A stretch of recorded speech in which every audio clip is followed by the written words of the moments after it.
Peace and faith, fam. Welcome back to another episode of Spoken Sean. If this is your first time tuning in, my name is Sean Walker. Each and every day, by God's grace and God's faith, I get up here and I share the good news. Hit that follow button. We don't talk about the problems, only the promise. And God promises you're the head and not the tail, the lender and not the borrower, above and not beneath. You may never be people's choice, but you are God's chosen.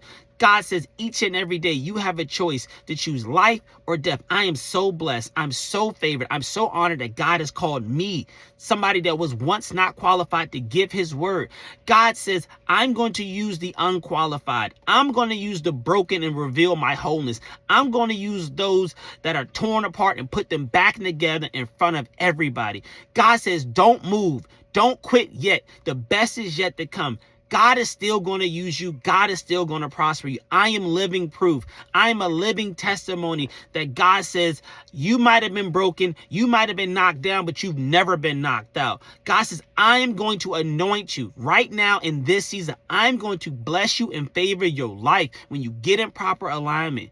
God can do it, guys. God wants to do it. You got to seek first the kingdom. You got to pray. You got to get a good work, and you got to do what God says. Remember, obedience is greater than sacrifice. I don't care how nice you are. Get in the covenant with God. Build a relationship with God. Everything must stop and starts with you and your relationship with God. And once you're done playing in the world, God is going to call you to give his word, and it's going to change the nations. God says, I need more disciples. I need more sons and daughters that are walking by faith and not by sight, but declaring and decreeing, thus saying the Lord, healing the sick, speaking those things that be not that though they were, taking back the kingdom. God says, you gotta be rich. You gotta be beautiful, and you gotta have a family. Everything is family. There is no division. I and the Father are one. God blesses wholeness. Hit that follow button. Today's title is Fans of People, Strangers to God. I'll be reading from Job 34, 19 through 20 in the NLT if you would like to follow.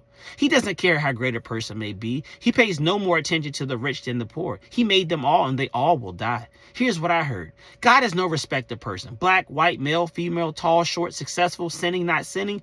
God could care less about any of that. People care. Your flesh cares. Humans take meaningless surface level things and turn them to the root of identity, the root of division and judgment. You've become fans of people. You've turned them into idols. You've measured against them, but God would never. You treat people based on appearance and not character. You can stand, but do you know how to bow? Can you submit to the will of God? They went crazy when that boy took a knee, but that's what God is looking for, those that can bend the knee to his word. It doesn't matter where you live at or what you drive.